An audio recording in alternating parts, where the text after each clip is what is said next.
Hello and welcome to Phone Transformer. In this video, we will teach you how to zoom in and out on Google Chrome.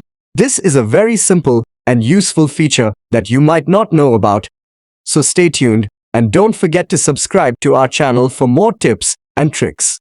Step 1. Open Google Chrome on your Android device. You can find it on your home screen or in your app drawer. Step 2. Tap the three dots in the top right corner of the screen. This will open a menu with various options. Step 3. Tap Settings.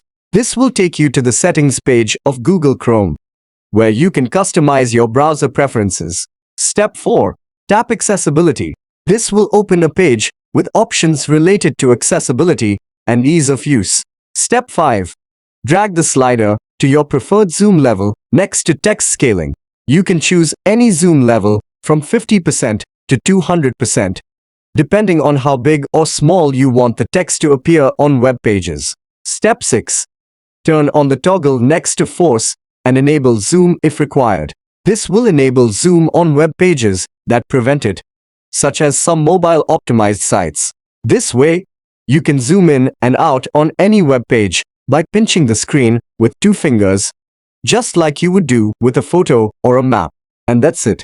Thank you for watching and see you in the next video.